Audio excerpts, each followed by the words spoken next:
어둠 속의 두 사람. 히가시노 게이고. 커튼 틈새로 희미한 햇살이 비쳐들 무렵 아침 공기를 뒤흔들면서 벨이 울렸다. 규칙적으로 움직이던 심장의 일격을 막고 나가이 히로미는 잠자리에서 벌떡 일어났다. 햇살에 익숙치 않은 눈을 가늘게 뜨고 책상 위에 놓아둔 알람 시계를 더듬는다. 알람 스위치를 아무리 눌러도 벨 소리는 멈추지 않았다. 손에 들어 시간을 확인하고서야 시계가 범인이 아니라는 걸 알게 됐다. 이런 시간에 아침 6시 50분이었다. 이런 시각에 전화를 걸 사람은 고향에 계시는 부모님이나 학생밖에는 없다. 담요를 몸에 휘감은 채 자리에서 일어난다. 손을 뻗어 집어든 수화기의 감촉이 냉장고에 넣어둔 것처럼 차가웠다. 나가이입니다. 졸린 목소리가 튀어나왔다. 여보세요? 머뭇거리는 젊은 남자의 음성. 역시 학생이구나. 낯익은 목소리이긴 한데 이름도 얼굴도 순간 생각나지 않는다. 하기와라입니다. 라는 말을 듣고서야 머리에 떠올랐다. 저 오늘 학교에 못 나갈 것 같습니다. 하기와라 신지가 가라앉은 목소리로 말했다. 히로미는 불길한 예감에 사로잡혔다. 무슨 일이야? 잠시 침묵. 이윽고 쥐어짜는 듯한 목소리로 이야기를 꺼냈다. 남동생이 왜? 죽었어요. 이번에는 히로미가 침묵했다. 머리에 떠오른 것은 하기와라 신지에게 남동생이 있었던가 하는 지극히 기본적인 의문이었다. 병으로? 아니요. 히로미가 화들짝 놀랄 만큼 강한 어투로 대답하더니 신지는 말을 이었다. 살해됐어요. 뭐라고? 그런 반응을 보인 것 같다. 수화기를 든 히로미의 손에 흥건히 땀이 밴다. 살해되었어요. 아침에 일어나서 보니 아기 침대에서 죽어 있었어요. 그래서 하기와라 신지의 집에 들렀다가 학교에 갈 생각이니 1교시는 자습 시간으로 해달라고 부탁하기 위해 히로미가 교무 주임에게 전화했을 때 학교에서는 아무도 그 사건을 모르는 기색이었다. 그래서 요점만 간추려서 이야기했다. 목쉰 음성의 교무 주임은 꽤 놀란 듯 했지만 이내 하지만 선생님이 가신다고 해서 달라질 것도 없지 않나요? 라고 메마른 목소리로 말했다. 히로미는 울컥 화가 치밀었다. 신지는 굉장히 충격을 받았을 거예요. 이럴 때는 단 한마디의 말도 적잖은 위로가 되는 법이죠. 저는 그 한마디를 하러 가고 싶어요. 히로미는 애써 감정을 억누르고 말하려 했지만 그래도 목소리가 커지고 말았다. 험악한 분위기가 전해졌는지 교무주임은 더 이상 아무 말도 하지 않았다. 그런데 뭐라고 말을 건네야 하나? 신지의 집으로 향하면서 히로미는 줄곧 그 생각만을 했다. 대학을 졸업하고 중학교 교사가 된 지 3년째이지만 이런 일은 처음이었다.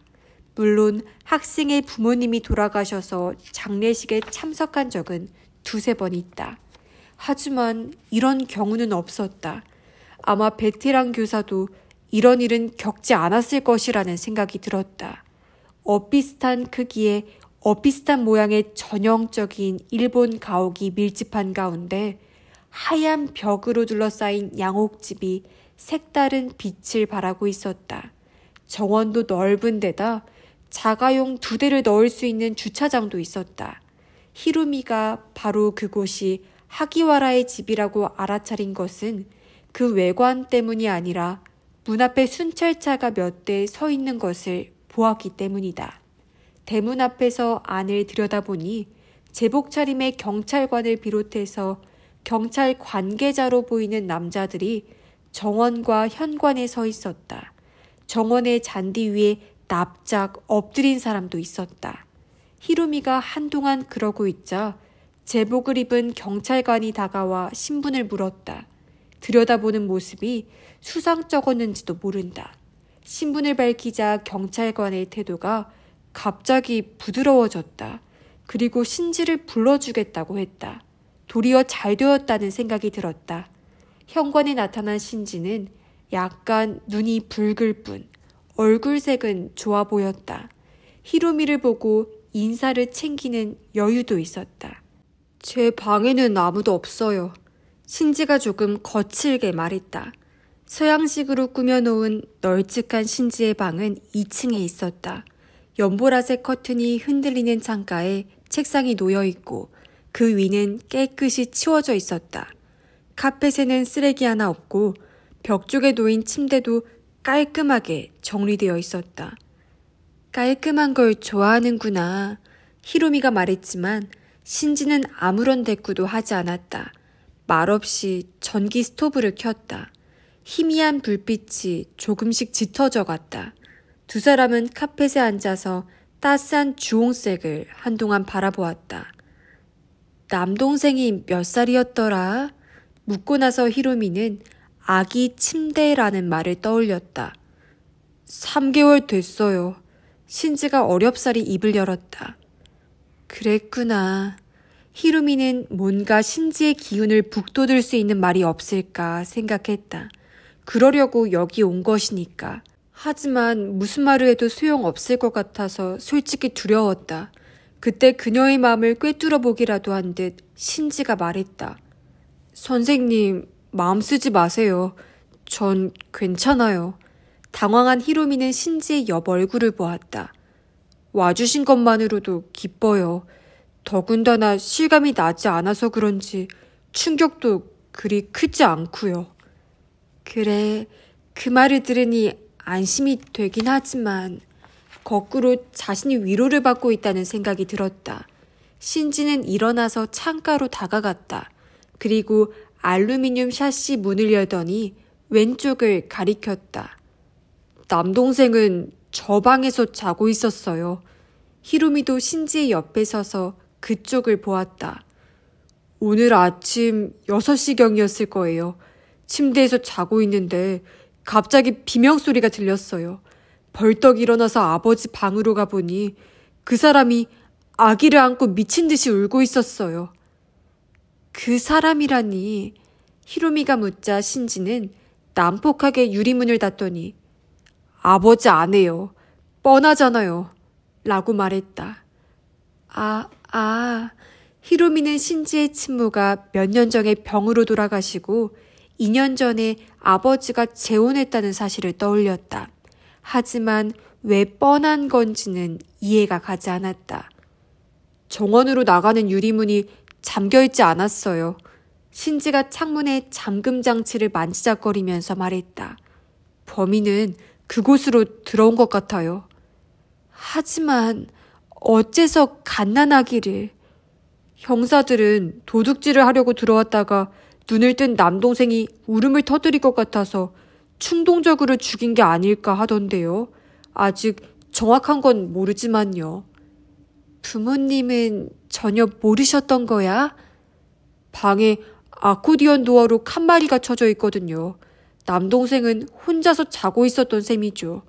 더구나 한밤중이어서 아버지나 그 사람은 한참 자고 있었을 테고 갓난아기는 저항도 할 수 없었을 테니까요. 그렇게 말하고 나서 신지는 문득 생각난 듯 맞다 하더니 감정 없는 목소리로 말을 이었다. 목을 조른 모양이에요. 목을? 네, 질식사였고 그런 흔적이 있대요. 우리 같은 사람이 봐서는 알 수 없지만요. 그리고 신지는 손으로 목을 조르는 신용을 했다. 신지의 그런 몸짓을 보고 가난하기에 가느다란 목을 상상하자 뭔가 섬뜩한 것이 등줄기를 타고 내려갔다. 아기 침대에 잠들어 있는 가녀린 생명을 어른이 커다란 손을 뻗어 짓뭉개는 광경은 어쩐지 현실과는 동떨어진 일처럼 느껴졌다. 그래서 부모님은... 신지는 고개를 갸웃했다. 글쎄요. 아버지는 형사랑 같이 있을 거예요. 그 사람은 잠들어 있지 않을까 싶네요. 정신을 잃은 모양이니까요. 그럴만도 하다는 생각이 들었다. 신지는 대문까지 배웅을 나왔다. 여전히 형사들이 돌아다니고 있었지만 순찰차의 수는 줄어든 것 같았다. 마침 그때 하얀 고급 세단이 어디선가 나타나더니 하기와라의 집 앞에 조용히 멈췄다. 사이드 브레이크를 당기는 소리에 이어 엔진 소리가 멎더니 차에서 30은 넘겼음직한 장신의 남자가 내렸다. 회색 쓰리피스 슈트로 몸을 감싼 남자는 빠른 걸음으로 히로미와 신지가 서 있는 쪽으로 다가왔다. 아버님은? 의외로 젊은 음성이었다. 계세요. 턱으로 집 쪽을 가리키며 신지가 무뚝뚝하게 대답했다. 남자는 신지의 그런 태도에 익숙한 듯 얼굴색 하나 변하지 않았다. 그리고 히로미를 향해 형식적인 인사를 건네더니 서둘러 대문을 통과했다. 저 사람은... 히로미가 묻자 신지는 남자가 현관으로 들어가는 것을 보고 나서 대답했다. 회사 사람이에요. 아버지의 부하 직원이죠. 우수하대요. 뭐가 우수한데? 글쎄요. 신지는 진지한 얼굴로 고개를 저었다. 저도 잘 몰라요. 히로미는 신지의 어깨를 가볍게 토닥이곤 기운 내라 라고 말했다. 신지는 굳어있던 표정을 조금 누그러뜨렸다. 괜찮아요. 정말로 전 괜찮아요. 그렇다면 다행이지만 괜찮다고 다짐하듯 말하는 신지를 뒤로하고 히로미는 걸음을 내딛었다. 생각한 것보다는 훨씬 괜찮아 보여서 한숨 돌렸다는 게 솔직한 심정이다. 하지만 히로미는 신지의 눈이 벌겋게 충혈되어 있는 걸 보았다. 아마도 남동생의 죽음을 접하고 운 흔적일 것이다. 용서할 수 없어. 히로미는 자신의 그림자를 향해 그것이 미지의 범인이라도 되는 듯 중얼거렸다. 히로미가 학교에 가보니 아직 소문은 퍼지지 않은 듯 했지만 3학년 담임들은 사건을 알고 있었다. 교무주임 가타오카가 얘기한 모양이다. 살인사건이라면서요. 그녀가 자리에 앉기를 기다린 듯 옆자리의 수학교사 사와다가 말을 걸었다. 히로미는 이 남자가 싫었다. 시도 때도 없이 담배를 피워대 그 연기가 그녀 쪽으로 날아오는 것도 싫은 이유 중 하나지만 그보다는 남자인 주제에 수다스럽다는 것이 더 큰 문제였다. 하기와라의 남동생이라면 초등학생쯤 됐겠죠. 잔혹한 짓을 했네요. 역겨운 담배 냄새에 찌든 숨결이 와 닿는 것만 같았다. 그것을 피하려는 듯 자리에서 일어나며 히로미는 3개월이에요. 라고 말했다. 멍하니 입을 벌린 사와다의 얼굴을 슬쩍 곁눈질하고 나니 가슴이 조금 후련해졌다. 영어 수업에 들어가려고 복도를 걸어가고 있는데 과학교사인 하야세가 불러세웠다. 하야세의 나이는 44~45살. 덩치가 크고 흰머리가 섞이긴 했지만 머리숱이 풍성하다. 진로지도 주임이기도 하다. 하기와라는 충격이 커 보이던가요? 우렁찬 저음으로 하야세가 물었다. 아니요. 걱정할 정도는 아니었어요. 히로미는 신지에게서 받은 인상을 솔직히 전했다. 하야세는 안심이라는 듯 여러 번 고개를 끄덕였다. 그거 다행이네요. 아무튼 지금이 가장 중요한 시기잖아요. 네, 지금은 12월 초. 명문 사립고등학교 입시까지 2달도 채 남지 않았다. 하기와라는 사립 W고등학교 지망이죠. 그러니 앞으로 힘들 거예요. 알고 있습니다. 전국적으로도 손꼽히는 고등학교다. 다른 지방에서 지원하는 학생도 꽤 많은 관계로 이 중학교에서는 매년 한두 명밖에는 합격하지 못한다. 그리고 하기와라 신지는 합격 안전선 안에 드는 실력을 갖추고 있다. 그래도 괜찮을 겁니다. 예전부터 그 녀석은 보기보다 야무진 구석이 있었으니까요. 그러고 보니 하기와라가 2학년일 때 선생님께서 담임이셨죠. 그래요. 하지만 그의 성격은 끝까지 알 수가 없었죠. 그렇게 말하고 하야세는 소리 없이 웃었다. 점심때가 지나자 어디에서 정보가 새는지 학생들 사이에도 소문이 퍼지기 시작했다. 복도를 걷고 있으면 학생들이 소문의 진위 여부를 물어오기도 했다. 히로미는 얼버무리거나 화제를 돌리면서 적당히 넘어갔다. 그렇게 대충 넘어갈 수 없었던 것은 5교시 수업을 마치고 교실에서 나왔을 때다. 3학년 2반에 스스이 노리코가 기다리고 있다. 그녀에게 물었다. 노리코가 하기와라 신지의 여자친구라는 사실을 히로미는 알고 있었다. 정말이에요? 아담한 체구의 노리코가 간절한 눈빛으로 히로미를 올려다보았다. 그 눈빛에 여교사는 압도되었다. 정말이야. 히로미는 솔직히 대답했다. 그러자 노리코의 뺨이 순식간에 붉게 물들었다. 눈물이 왈칵 쏟아질 것처럼 눈이 충혈된다.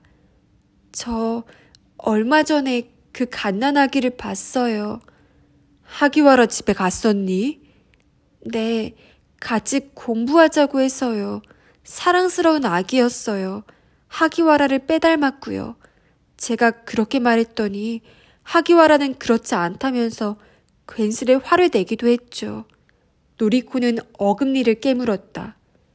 장례식에는 가봐라. 조용한 말투로 히로미가 말했다. 노리코는 잠자코 고개를 끄덕였다. 집에 돌아와 석간 신문을 보고 히로미는 수사의 진척 상황을 알게 되었다. 기사에 따르면 범인이 집 뒤쪽에 담을 넘고 정원을 가로질러 침입한 흔적이 있다고 했다. 실내는 그다지 어지럽혀져 있지 않았고 범인이 침입하고 얼마 지나지 않아 갓난아기가 울음을 터뜨린 것이 아닐까 추정하는 듯 했다. 지문 조사를 진행 중이지만 지금 시점에서는 실마리가 없다는 이야기였다. 하지만 이상하네. 히로미는 신문을 손에 든 채 고개를 갸웃거렸다. 왜 문이 열려 있었던 걸까? 이상하다는 생각이 든 건 갓난아기가 자고 있던 방의 유리문이 잠겨있지 않았기 때문이다. 물론 사람인 이상 누구든 깜빡할 수는 있다. 어머니는 잠갔다고 생각했는데 실은 그렇지 않았단 말인가? 하지만 문제는 그 뒤다. 문이 잠겨있지 않다는 걸 범인은 어떻게 알았을까? 아니면 범인이 하기와라의 집에 침입해 출입구를 찾던 중 우연히 그 방 유리문이 잠겨있지 않다는 걸 알게 된 걸까? 만약 그렇다면 믿기 힘든 불행이라고 히로미는 생각했다. 하기와라 레이코가 담당 형사의 질문에 답변할 수 있게 된 건 저녁 6시가 조금 지난 무렵이었다. 심한 충격을 받아 광란 상태에 빠진 그녀에게 수면제를 투여한 것이다. 4시경에 겨우 깨어난 후에도 그녀는 쉴 새 없이 갓난아기의 이름을 불러대는 등 사정 청취를 할 수 있는 상황이 아니었다. 그녀의 사정 청취는 하기와라의 집 응접실에서 이루어졌다. 그러니까 경찰본부 수사 일과의 다카마는 부드러운 어투로 말을 꺼냈다. 부인께서 잠자리에 드신 건 11시경이고 부군께서 출장에서 돌아오신 건 12시경이라는 말씀이시죠? 그렇습니다. 대답한 이는 레이코의 몸을 지탱하고 있는 하기와라 게이조다. 조금씩 벗겨지기 시작한 머리카락은 헝클어져 있었고 탄력이 없는 얼굴에도 피로감이 역력히 배어있다. 그가 대답한 후 레이코는 말없이 고개만 끄덕였다. 게이조의 사정 청취는 이미 끝난 상태였다. 그의 증언에 따르면 어제는 출장으로 집을 비울 예정이었지만 뜻밖의 일이 빨리 마무리되어 밤늦게 도착할 걸 각오하고 집으로 돌아왔다고 했다. 그때가 12시경이었다고 한다. 부군께서 들어오셨을 때 부인은 잠에서 깨셨나요? 방 전체에 난방이 들어오는 데다 두툼한 가운을 입고 있으면서도 그녀는 몸을 떨고 있었다. 윤곽이 또렷해서 생기가 넘칠 때는 싱그러움을 상징할 아름다운 얼굴도 지금은 새파랗게 질려 있었다. 입을 열자 입술의 움직임도 어색했다. 깼어요. 그랬군요. 그러고 나서 바로 다시 잠드셨나요? 그러니까 30분쯤 잠자리에서 무슨 생각을 하고 계셨다든지. 그랬을지도. 그런데 생각이 잘 안 나요. 그러시겠죠. 그러니까 그때도 무슨 소리를 들었다든지 그런 일은 없었던 거죠? 네. 레이코는 힘없이 고개를 끄덕였다. 그 후에 형사는 문단속에 관해 물었다. 그녀는 또다시 오열을 터뜨렸다. 제 잘못이에요. 제가 제대로 문을 잠갔더라면 이런 일은 일어나지 않았을 텐데. 게이조는 말이 없었다. 형언할 수 없는 무상함을 미간의 주름에 새긴 채 아무튼 지금은 금방이라도 무너질 것 같은 아내의 몸을 지탱하고 있었다. 문을 잠그시는 걸 잊으신 적이 종종 있으십니까? 없다는 듯이 그녀는 고개를 절레절레 저었다. 다카마 형사는 계속 질문을 이어갔다. 과거에 도둑이 든 적이 있느냐, 집 주위에서 수상한 사람을 본 적이 있느냐 등 어떻게든 범인을 밝혀낼 실마리를 찾고자 했다. 그럼 마지막으로 이런 이야기를 여쭙는 게 결례인 줄은 압니다만 누군가에게 원한을 사신 적은 없습니까? 이건 두 분께 모두 여쭤보는 것입니다만. 두 사람은 서로 얼굴을 마주 보았다. 이런 질문이 뜻밖인지 아니면 서운했는지 아무튼 곧바로 대답하지 않았다. 이윽고 게이조가 되물었다. 저희에 대한 원한으로 가난하게를 죽였다는 말씀입니까? 그러자 다카마는 무표정한 얼굴로 말했다. 너무 잔혹한 범죄라 혹시나 하는 생각이 들었을 뿐입니다. 부디 마음에 담지 말아주십시오. 부부는 다시 얼굴을 마주 보았다. 그러곤 두 사람의 의견을 밝히듯이 게이조가 대답했다. 그럴 가능성은 없다고 봅니다. 좋은 일이든 나쁜 일이든 저희가 그럴 만큼 남들에게 영향을 끼쳤다고는 생각지 않으니까요. 하기와라의 집에서 나온 다카마와 젊은 형사 히노는 집 부근을 한 바퀴 돌고 나서 역을 향해 걷기 시작했다. 아무튼 뭐랄까, 다카마는 입꼬리를 실룩거렸다. 기분 나쁜 사건이야. 섬뜩하죠. 히노도 동의했다. 정말 싫어. 살인사건에는 익숙하지만 이런 건 딱 질색이야. 악마에게도 악마 나름의 규칙이랄까 약속이랄까 아무튼 이것만큼은 해서는 안 된다는. 터부요. 그래 맞아. 터부. 그런 것이 있다면 이번 사건은 그걸 깬 거나 다름없다고. 만약 터부시하지 않았다면 당장 이런 항목을 넣으라고 해. 갓난아기를 살해해서는 안 된다라고 말이야. 참을 수가 없어요. 참을 수 없지. 다카마는 얼굴을 찡그리며 고개를 끄덕였다. 신고를 받고 달려갔을 때 시체는 아직 아기 침대에 있었다. 자고 있는 듯한 얼굴이었지만 피부에 윤기가 없고 온몸이 이미 변색되기 시작한 상태였다. 시체를 접하는데 익숙한 다카마도 그때만큼은 등줄기에 소름이 돋는 것 같았다. 동시에 무슨 영문인지 수년 전에 본 악마의 씨라는 영화가 떠올랐다. 줄거리는 잊어버렸지만 흉측한 갓난아기가 나온 것만은 분명히 기억하고 있다. 목을 조른 것 같네요. 라고 감식관은 무미건조한 음성으로 말했다. 그래요? 라고 대꾸했지만 다카마는 왠지 실감이 나지 않았다. 보드라운 살덩이를 지디기는 감촉을 상상하자 또다시 속이 울렁거리는 것 같았다. 주변 탐색 쪽은 어때? 다카마가 물었다. 희누는 침울한 얼굴로 고개를 저었다. 그게 좀 어려워요. 사망 추정 시각이 오전 2시에서 4시 사이라는데 그 시간에 깨어있는 사람은 드무니까요. 단서가 없다는 얘기군. 지금은 그렇습니다.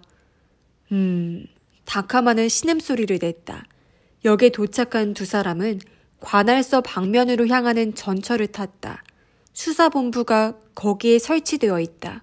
그다지 붐비는 노선은 아니지만 시간이다 보니 빈자리는 전혀 없었다.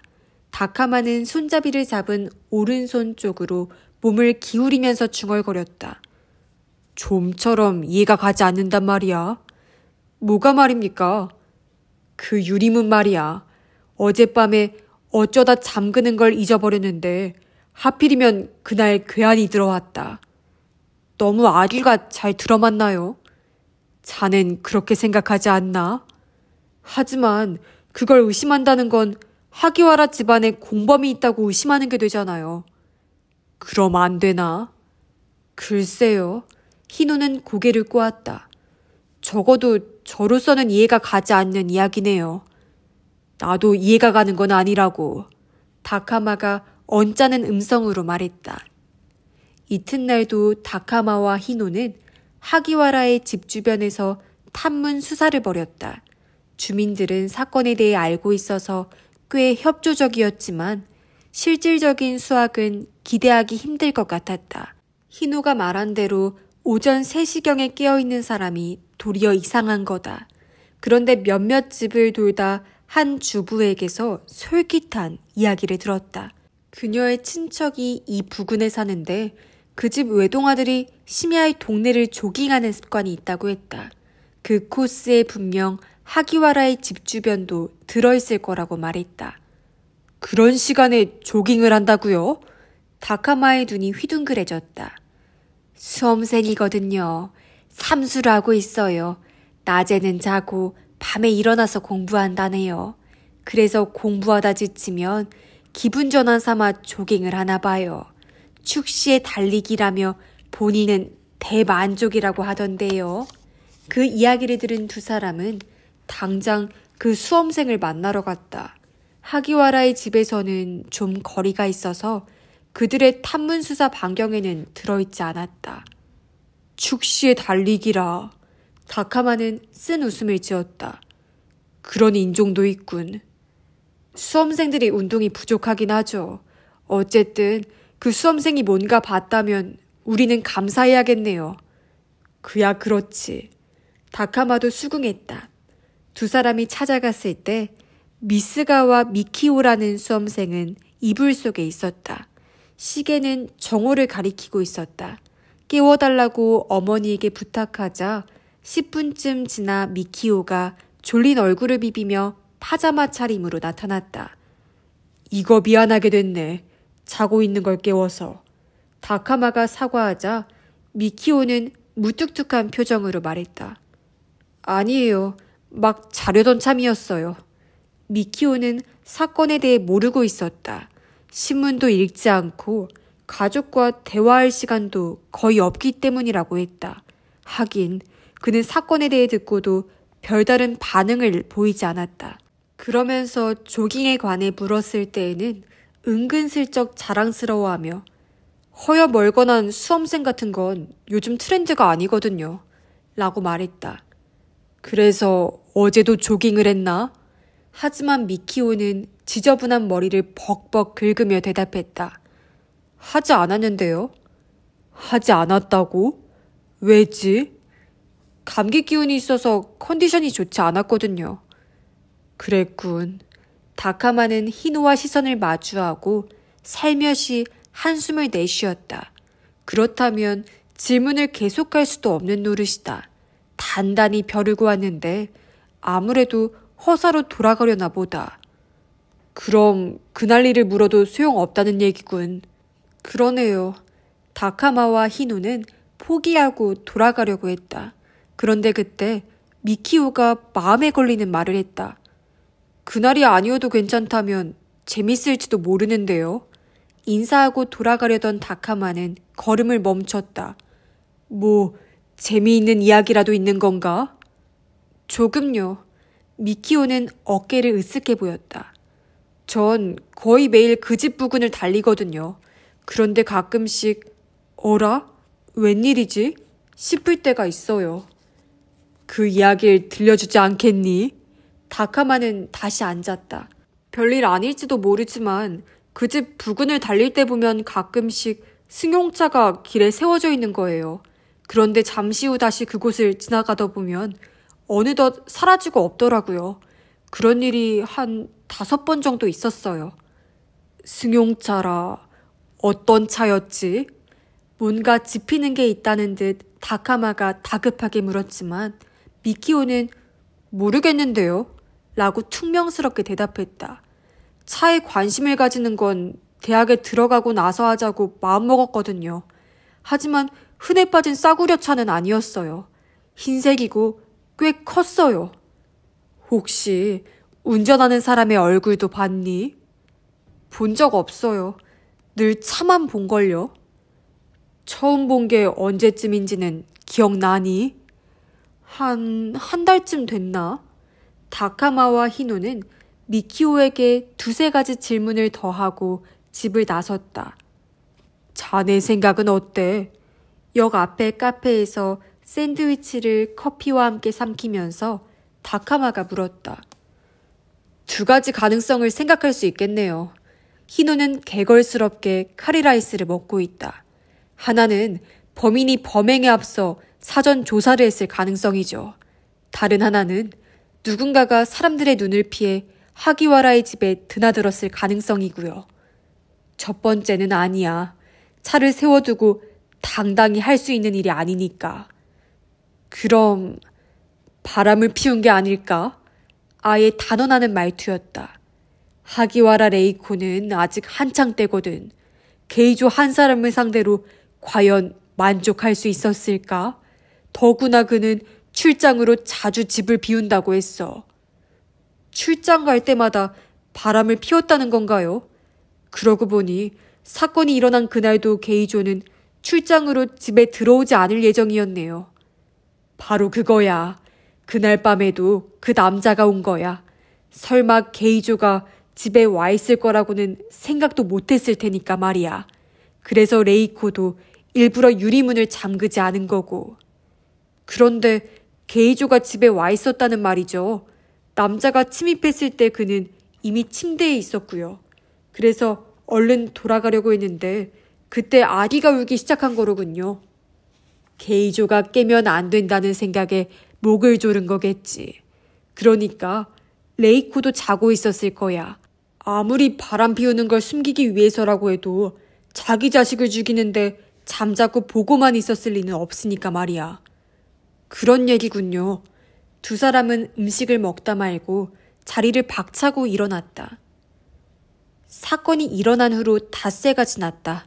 하기와라 신지는 아직도 학교에 나오지 않았다. 장례식도 끝났으니 더 이상 결석할 이유는 없을 텐데 말이다. 오늘 히로미는 학교에서 여러 번 전화를 했지만 아무도 받지 않았다. 무슨 일이 있는지도 몰라. 그런 생각이 들어 히로미는 집에 가는 길에 하기와라의 집에 들렀다. 이곳에 오는 건 장례식을 포함해 3번째다. 장례식 때도 신지는 제법 기운이 있어 보였는데 집은 전에 왔을 때보다 조용하게 느껴졌다. 하긴 그때는 사건 당일이거나 장례식 날이었으니 아무튼 사람들로 붐빈 탓도 있을 것이다. 그런데 오늘은 하늘도 흐린 데다 집안에 불이 거의 꺼져 있어서 더더욱 쥐죽은 듯 조용한 분위기를 자아내고 있었다. 히로미는 잠시 서성이다 대문 앞에서 벨을 눌렀다. 과연 벨이 울리고 있긴 한 건지 전혀 반응이 없다. 히로미는 그곳에서 기다렸다. 허무하게 시간이 흘러가는 것 같은 기분이 들었다. 2-3분 기다리다 히로미는 천천히 발걸음을 떼었다. 집에 아무도 없다면 어쩔 도리가 없다. 그런데 그때 갑자기 인터폰에서 들어오세요 선생님 하는 소리가 들려왔다. 신지의 목소리였다. 히로미는 얼른 마이크를 향해 말했다. 하기와라, 너 왜... 제대로 말씀드릴 테니 들어오세요. 현관문은 열려 있어요. 히로미는 한숨을 한번 쉬고 안으로 들어갔다. 차고에 있어야 할 2대의 차 중에 큰 세단이 없다는 걸 알아차렸다. 현관문을 열자 신지가 웃는 얼굴로 기다리고 있었다. 아무래도 신지 혼자 집에 있는 모양이다. 왜 학교에 나오지 않는 거니? 설교는 나중에 들을게요.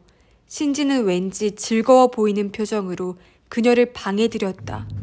초인종이 울리면 이걸로 여기서 보거든요. 만나고 싶지 않은 손님은 무시해요. 신지는 쌍안경을 들고 창가에 섰다. 아닌 게 아니라 여기에서는 잘 보일 것 같다. 전화도 했는데 아무도 받질 않더라. 전화벨 소리만으론 누구인지 알 수 없어서 아예 받지 않기로 했거든요. 부모님은? 안 계세요. 별일도 아니라는 듯이 신지가 말했다. 안 계시다니. 아버지는 회사에 계시고 그 여자는 어디 갔는지 몰라요. 둘 다 집에 들어오지 않네요. 신지는 침대 위에 털썩 주저앉았다. 선생님, 생각나죠? 사건이 일어난 그날 아침에 우리 집에 왔던 그 잘난 척하는 남자 말이에요. 흰색 크라운을 타고. 그래. 히로미는 고개를 끄덕였다. 아버님 회사 사람이라면서 우수한. 그놈이 잡혔어요. 응? 한순간 신지의 말뜻을 알아들을 수 없어 그녀는 표정도 바꾸지 않고 되물었다. 나카니시라는 남잔데 그놈이 그 여자랑 바람을 피운 모양이에요. 전 몰랐는데 아버지가 출장 가실 때마다 한밤중에 찾아왔었대요. 사건이 일어난 그날도 아버지는 출장을 가서 집에 들어오지 않을 예정이었거든요. 그래서 그날도 몰래 들어왔을 가능성이 크다는 의혹을 받고 있나 봐요.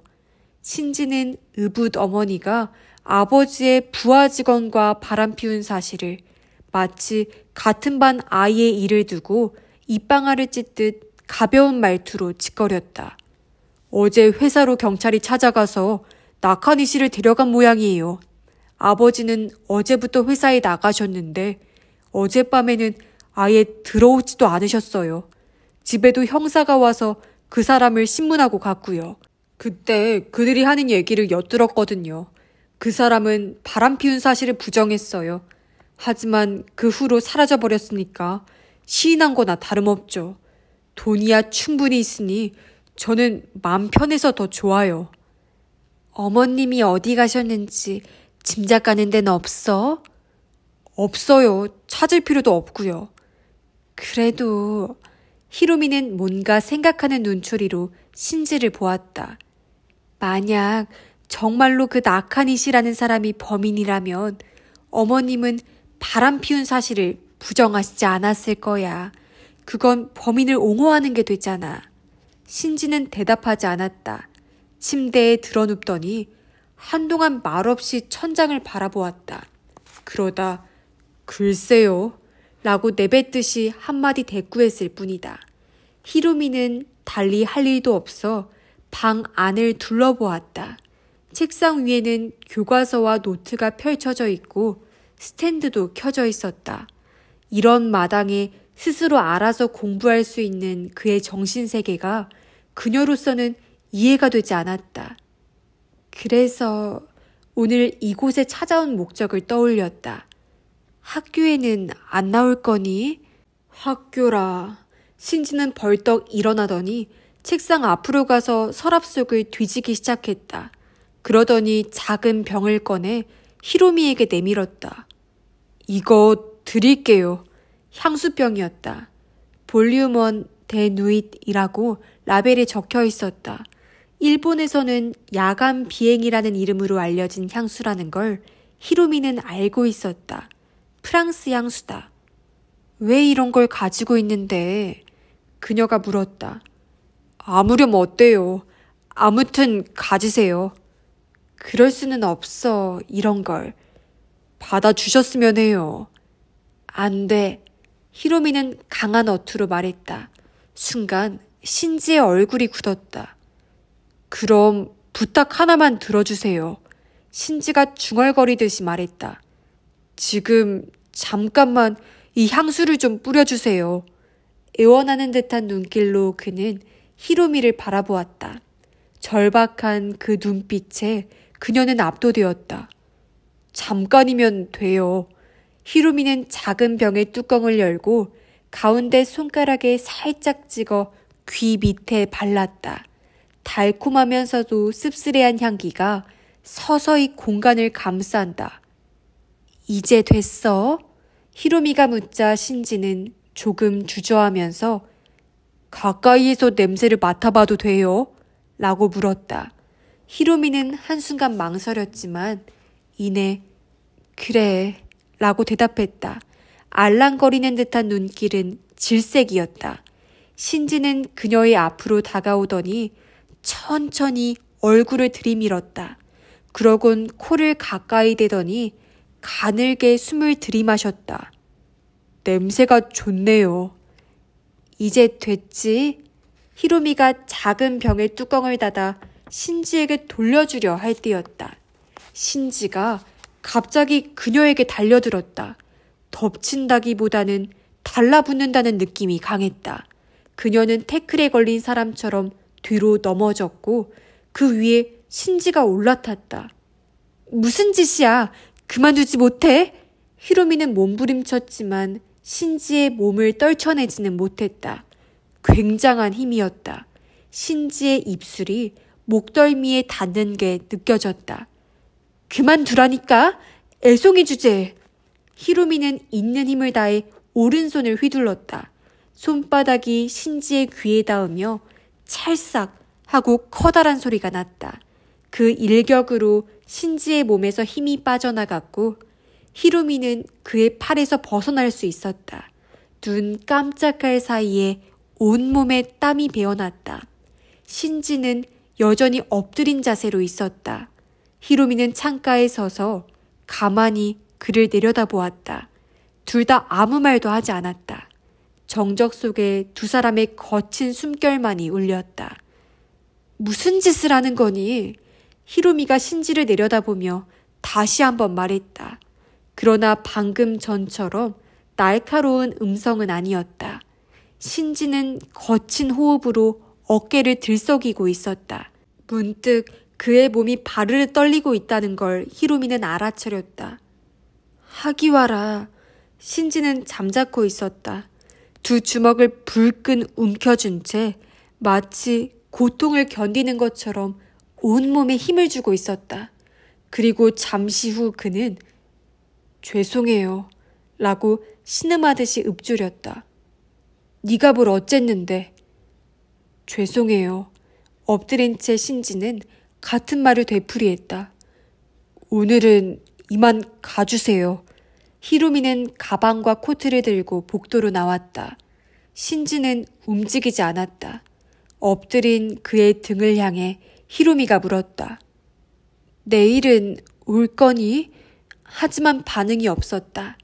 작은 한숨을 내쉬고 그녀는 현관을 향해 발걸음을 떼었다.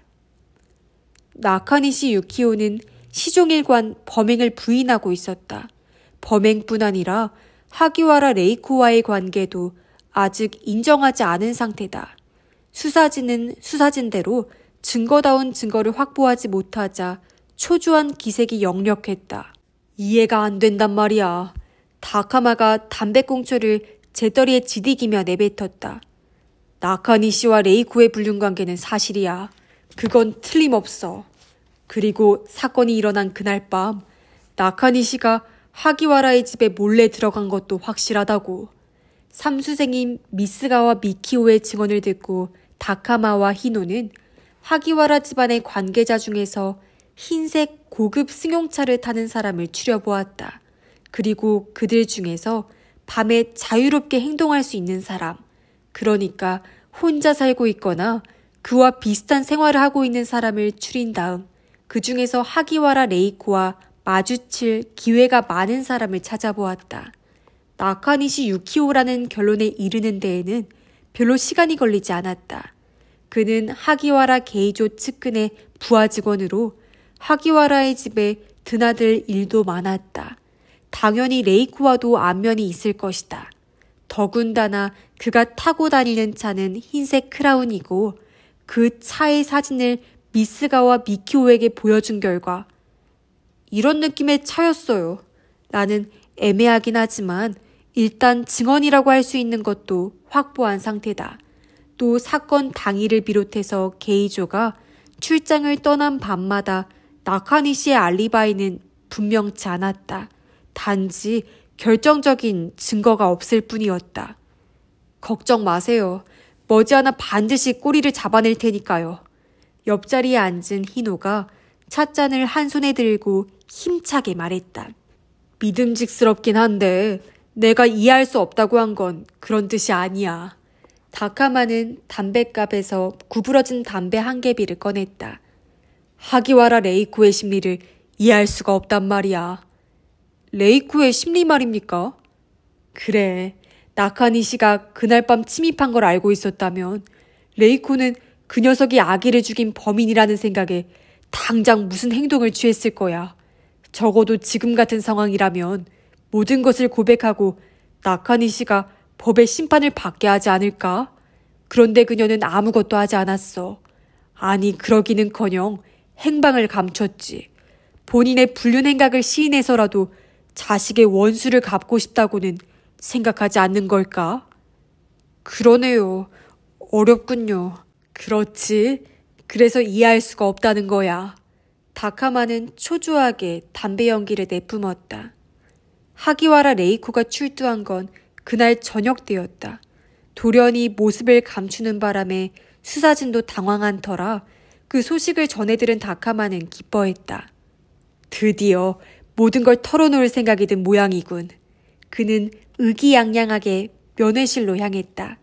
레이코는 꽤나 지친 듯 몽유병자처럼 위태로운 걸음걸이로 나타났다. 화장기는 전혀 없고 피부도 까칠해 보였다.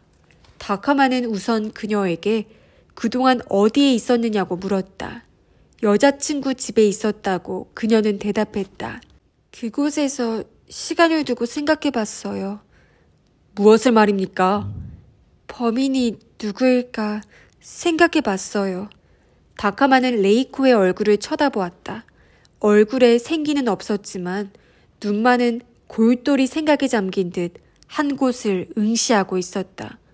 하기와라 씨, 저는 진실을 알고 싶습니다. 사건 해결을 바로 눈앞에 두고 있습니다. 그날 밤 댁에 침입한 사람은 나카니시 유키오, 맞죠? 다카마는 레이코의 입가를 쳐다보았다. 그녀는 보일 듯 말 듯 입술을 떨더니 네, 라고 대답했다. 휴, 커다란 숨이 다카마의 입에서 새어나왔다. 그는 연락을 취하기 위해 자리에서 일어났다. 그런데 그때 레이코가 말했다. 나카니 씨는 분명히 그날 집에 왔어요. 하지만 그 사람은 범인이 아니에요. 다카마는 그 자리에 멈춰섰다. 그리고 그녀의 어깨를 잡았다. 뭐라고요? 레이코는 감정 없는 목소리로 말을 이었다. 그날 밤 나카니시 씨가 찾아왔어요. 그가 온 걸 알아차리고 남편이 깨지 않도록 조심하며 침대에서 빠져나와 커튼 틈새로 오늘 밤은 남편이 있으니 돌아가라고 했어요. 그가 담을 넘어 사라질 때까지 전 줄곧 지켜보고 있었어요. 물론 그는 아기에게는 손가락 하나 되지 않았어요. 하기와라 신지의 남동생이 살해된 후로 열흘이 지났다. 마침내 나가이 히로미는 이전의 생활 리듬을 되찾았다. 입시까지 이제 2달 남았다. 언제까지고 사건에 휘둘릴 수는 없는 노릇이다. 신지도 어제부터 학교에 나오기 시작했다. 자기 자리에 앉아 창밖만 바라보고 반 친구들과도 거의 이야기를 하지 않는 눈치지만 머지않아 다시 기운을 차릴 거라고 히로미는 내심 기대하고 있었다. 그날 방과 후에 히로미는 교감에게 불려갔다. 대머리 교감은 가뜩이나 무뚝뚝한 얼굴을 불쾌한 듯 잔뜩 찌푸리고서 형사가 와 있다고 말했다. 형사가요? 응접실에서 기다리고 있어요. 하기와라 일로 왔다고 하네요. 나도 동석하겠다고 했더니 거절하더군요. 그래서 교감은 기분이 언짢은 건지도 모르겠다. 히로미는 응접실로 가면서 형사가 무슨 용건으로 찾아왔을까 생각해 보았다. 틀림없이 그 사건과 관련이 있을 테지만 자신을 찾는 이유를 알 수가 없었다. 형사는 중년 남자와 젊은 남자 두 사람이었다.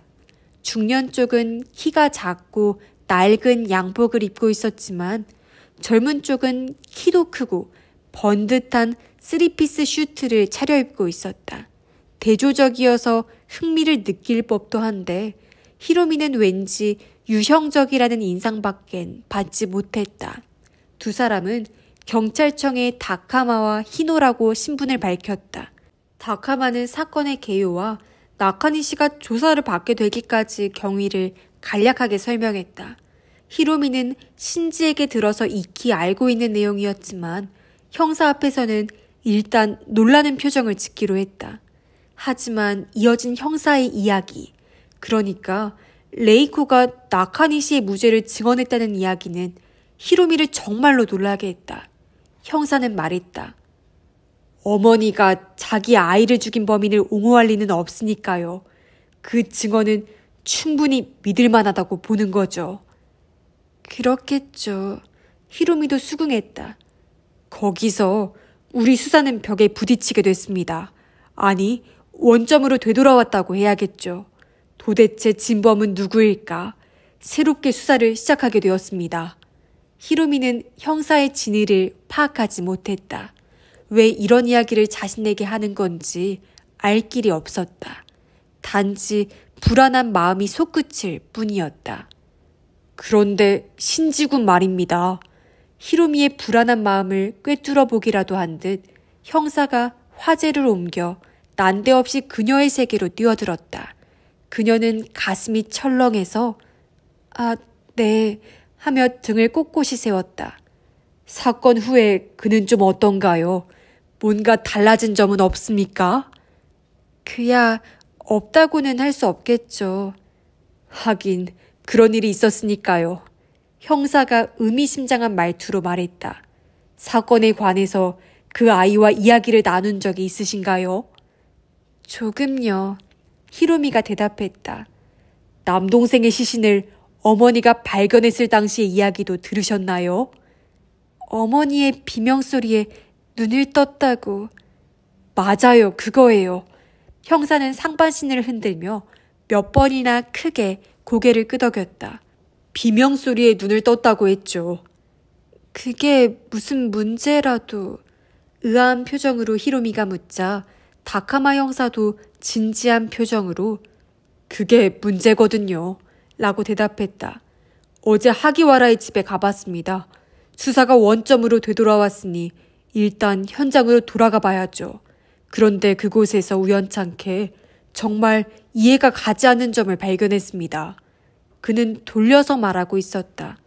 왜 이런 식으로 얘기할 필요가 있는 걸까 생각하면서 히로미는 형사의 입가를 바라보았다.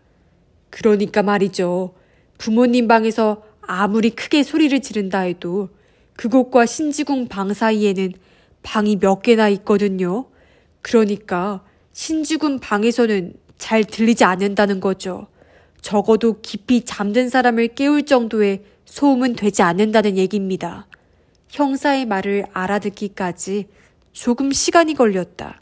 다카마 형사는 그때까지 기다리는 듯 느릿한 동작으로 담배에 불을 붙이고 한껏 들이마신 연기를 조용히 내뿜었다. 히로미는 허공에서 흔들리는 유백색 도형을 바라보며 망설이다가 그러니까 하기와라가 거짓말을 하고 있다는 말씀이신가요? 라고 물었다. 그렇게 볼 수밖에 없습니다. 히노라는 젊은 형사가 처음으로 끼어들었다. 하지만 왜 그 아이가... 알 수 없는 건 그것만이 아닙니다. 다카마는 엉덩이를 앞쪽으로 당기더니 몸을 내밀며 말했다. 사건 전날 비가 내렸거든요. 그래서 땅이 질척거려 나카니 씨가 담을 넘은 발자국은 또렷이 남아있었어요. 만약 그날 밤에 나카니 씨 말고 다른 침입자가 있었다면 또 다른 발자국이 남아있어야 정상이죠. 그런데 아무리 열심히 찾아봐도 그런 건 없었거든요. 발자국뿐만이 아니라 다른 사람이 침입한 흔적도 전혀 없었습니다. 히로미는 다카미가 말하고자 하는 말을 알아들었다. 동시에 왜 이렇게 우회적으로 말하고 있는지도 이해했다. 입술이 메마르고 손바닥에 진땀이 배어났다. 다카마는 그녀에게 시선을 고정한 채 담담하게 말을 이어갔다. 아시겠습니까? 그러니까 범인은 외부인이 아니라는 겁니다. 그리고 앞서 말씀드린 모순점으로 미루어 볼 때 저희는 하기와라 신지가 남동생을 살해한 것이 아닐까 추측하고 있습니다. 히로미의 머릿속에서 무언가가 파열했다. 왜? 가까스로 그 한마디가 입에서 새어나왔다. 다카마는 팔짱을 끼었다. 왜라? 그렇습니다. 여기서 가장 중요한 건 왜 신지군이 남동생을 죽였을까 하는 겁니다. 오늘 이렇게 찾아뵌 것도 그 점에 관해서 선생님과 상의하고 싶은 게 있기 때문입니다. 상의라고 하셔도 히로미는 어리 빠진 표정으로 고개를 가로저었다. 저는 아무것도 모르겠습니다. 그러시겠죠. 하지만 괜찮습니다. 선생님은 그저 저희가 추측한 내용의 타당성이 있는지 그 여부를 신지군의 성격을 염두에 두고 판단하셔서 의견을 들려주시면 됩니다. 뭔가 짐작 가는 거라도 있는 건가요? 나는 전혀 알 길이 없는데. 히로미는 무력감을 느꼈다. 이를테면 이렇게 생각할 순 없을까요? 신지군은 이제껏 외동아들로 귀여움을 독차지해왔다. 그런데 남동생이 태어나 부모님의 사랑을 빼앗기게 되자 셈이 난 나머지. 그건 아니라고 봅니다. 히로미는 단언했다.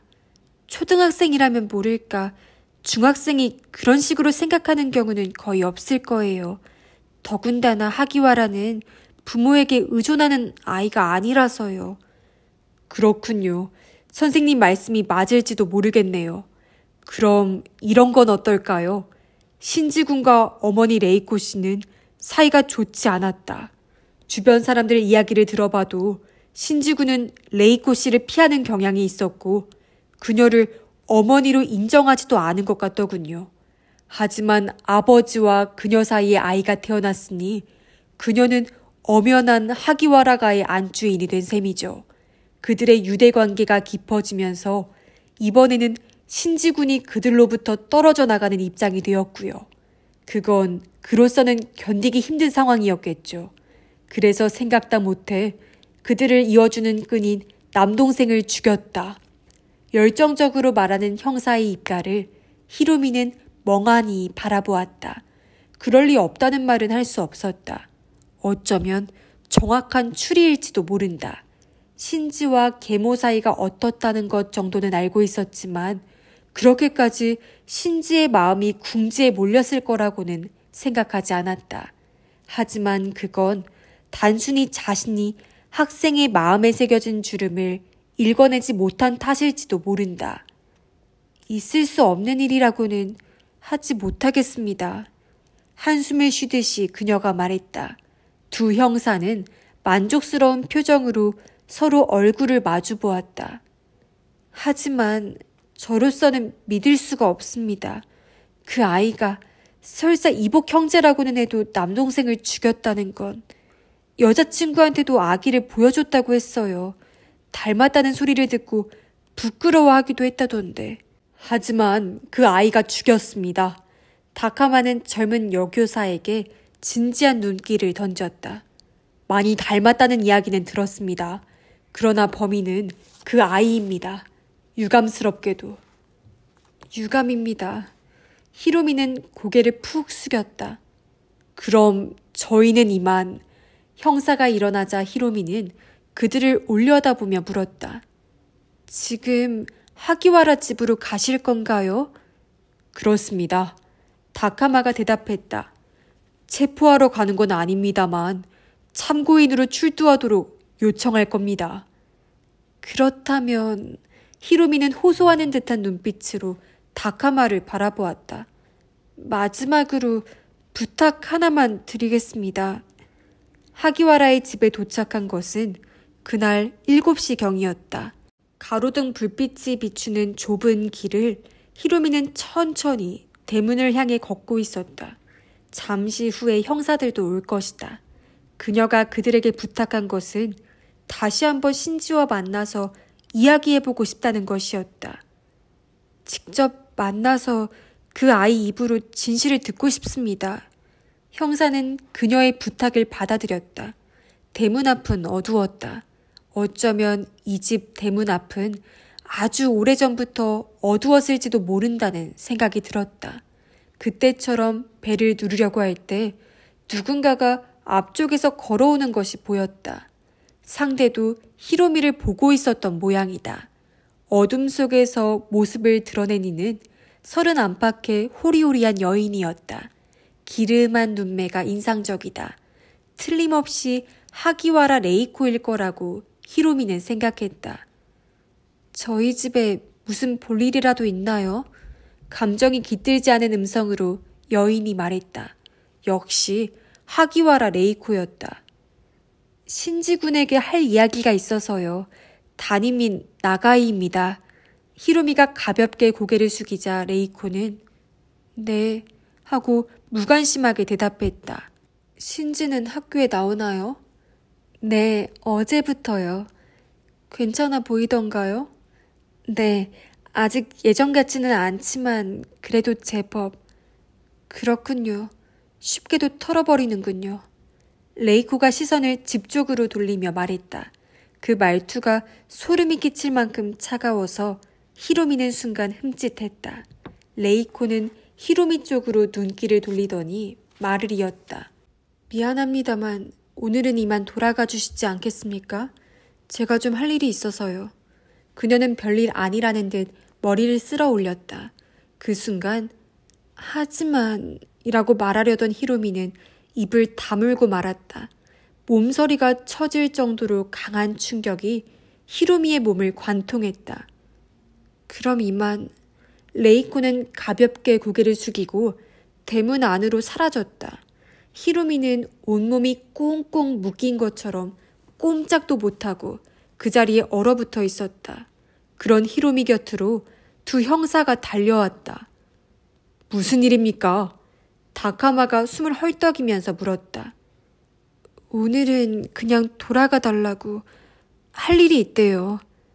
할 일? 짐이라도 챙기러 온 걸까요? 희노가 진지한 얼굴로 물었지만 다카마는 곧바로 큰일 났군 이라고 말하며 입술을 깨물었다. 레이코는 신지를 죽이려는 거야. 말이 떨어지기가 무섭게 다카마는 대문을 통과해 집 안으로 달려갔다. 희노도 뒤를 따른다. 히로미는 멍하니 그들의 뒷모습을 바라보고 있을 따름이었다. 형사들이 들어가고 나서 얼마나 시간이 지났을까?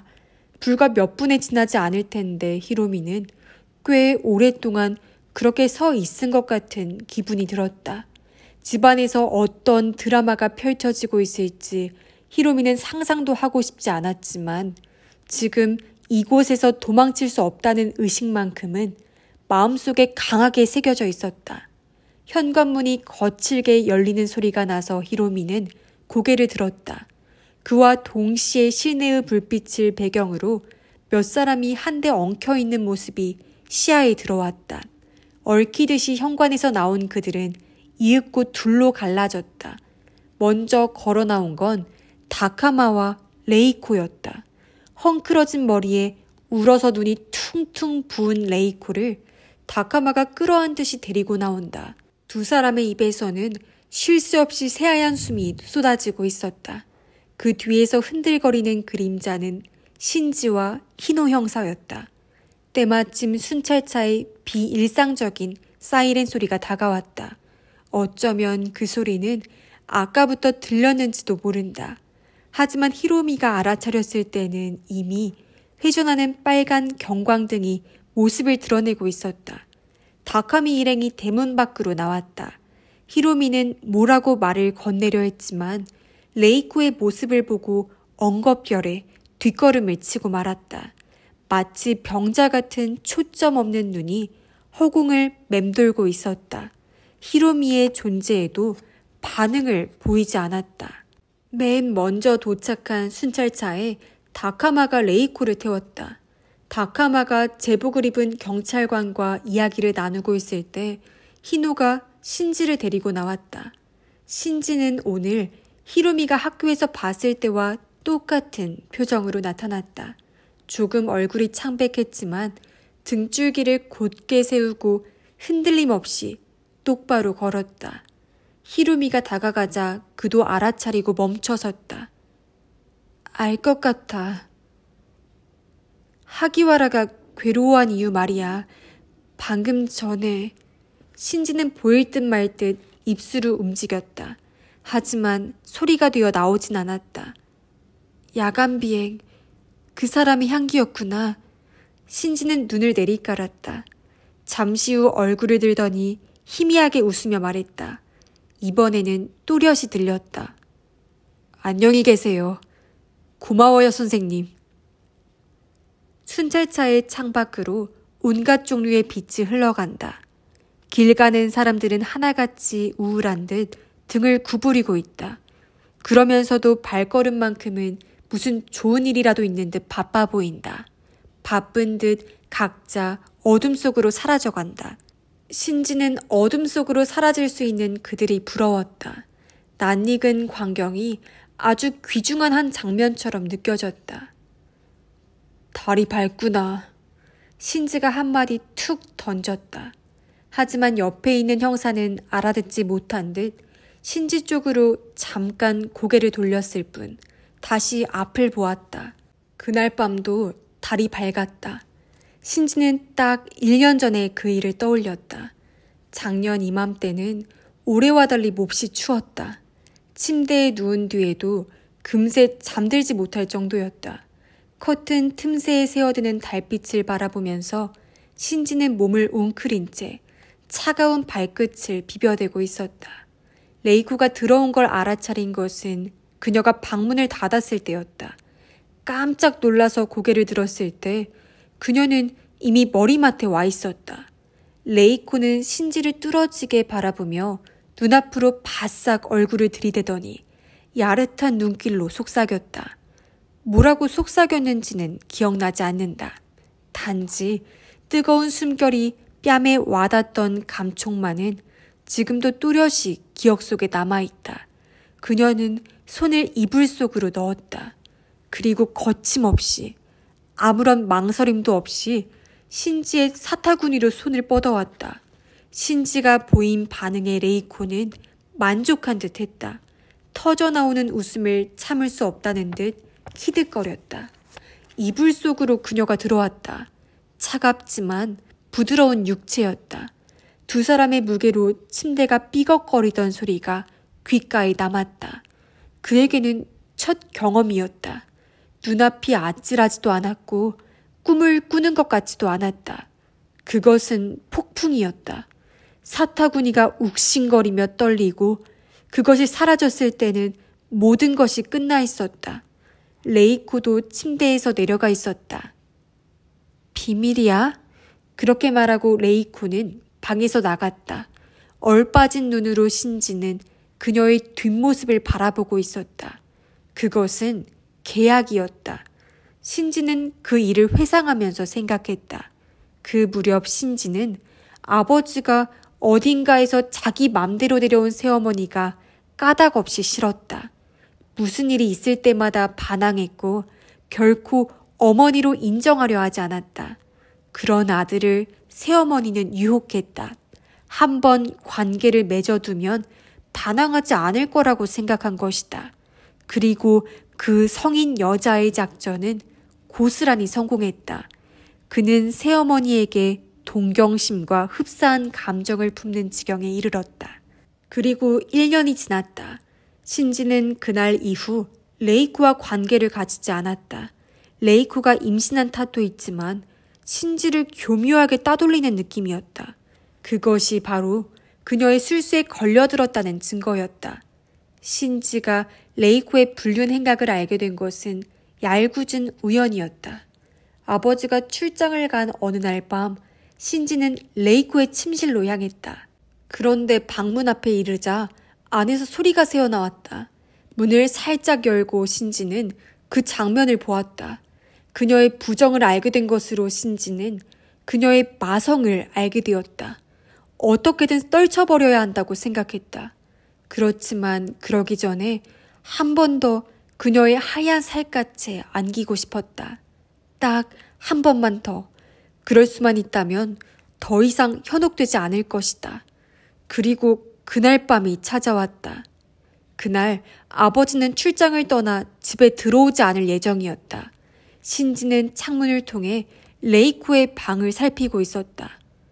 오늘 밤에도 그 남자가 올까? 만일 오지 않는다면 그가 레이코의 침실로 갈 작정이었다. 그 남자는 늘 새벽 2시경에 나타난다. 2시 정각의 남자는 모습을 드러냈다. 그는 담을 넘어서 민첩한 동작으로 정원을 가로질렀다. 유리문이 잠겨있지 않은 듯 별다른 어려움 없이 실내로 잠입했다. 신지는 혀를 찼다.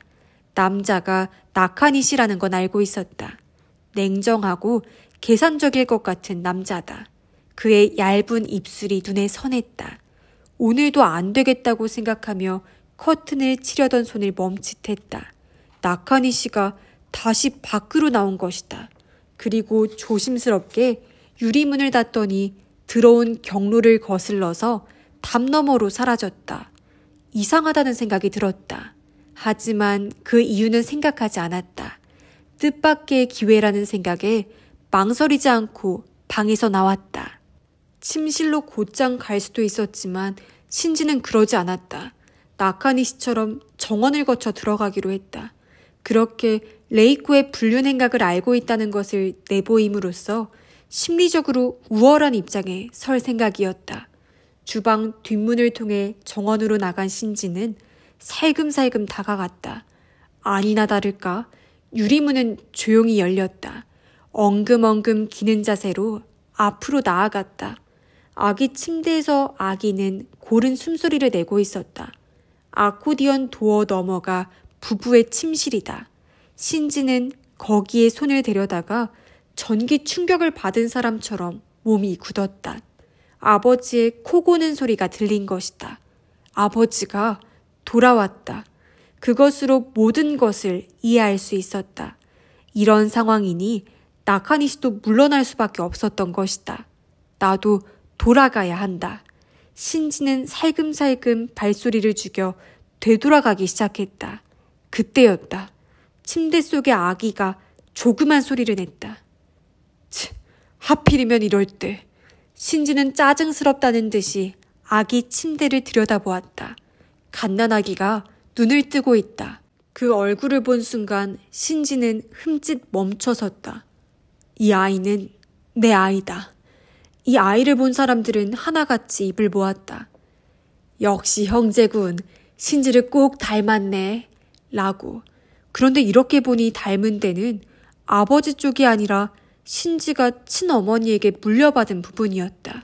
어둠 속에서 신지와 아기는 한동안 서로를 마주 보았다. 신지는 자신의 미래와 이 갓난아기의 미래를 한순간에 보고만 것 같았다. 나는 평생 이 아이에게서 헤어날 수 없다. 비록 예측할 수 없는 미래지만 그것만큼은 이미 결정되어 있다는 확신이 들었다. 아기는 인형 같은 작은 손으로 발목을 잡고서 바동거리고 있었다. 그리고 다음 순간 신지를 송두리째 뒤 흔들어 놓을 만한 일이 일어났다. 어둠 속에서 갓난아기가 웃었다. 아기가 신지를 보고 웃었다. 눈앞에 있는 소년을 보고 마음을 놓은 듯 웃고 있었다. 그렇지만 그 얼굴은 신지를 막다른 곳으로 몰아넣었다. 신지의 가슴 속에서 무언가 커다란 것이 무너졌다. 슬로우 모션을 보는 것처럼 소리도 없는 느릿느릿한 파괴였다. 신지는 자신의 사리를 확인하면서 차갑게 식어버린 손을 갓난아기의 목으로 가져갔다. 따스하고 부드러운 감촉이 신지의 뇌를 자극했다. 놀랍게도 그의 손 안에서도 갓난아기는 여전히 웃고 있었다. 작은 생명은 마지막으로 그런 소리를 냈다. 신지는 손을 떼고 냉정한 눈으로 주위를 둘러보았다. 외부 침입자의 소행으로 보이게 하는 거다. 신지가 생각한 것은 그것뿐이었다. 소리를 내지 않도록 조심하면서 가구의 서랍을 닥치는 대로 열었다. 그리고 자신의 손이 닿았다고 생각되는 곳은 남김없이 헝겊으로 닦았다. 그러고 나서 그의 방으로 돌아왔지만 결국 아침까지 잠들지 못했다. 레이코의 비명이 멀리서 들린 것을 계기로 방에서 나가기까지 수십 시간이나 기다린 것 같았다. 경찰은 신지를 전혀 의심하지 않았다. 달려온 나가이 히로미도 마찬가지였다. 그들은 신지의 눈이 충혈된 의미를 생각하려 하지 않았다. 순찰차 안에서 신지는 어느새 잠이 들었다. 그로서는 오랜만에 맛보는 숙면이었다. 형사는 한쪽으로 툭 떨어진 신지의 손을 다시 무릎 위에 올려놓았다. 그 손이 아들과 남동생을 동시에 죽인 손이라는 것까지는 형사도 알지 못했다.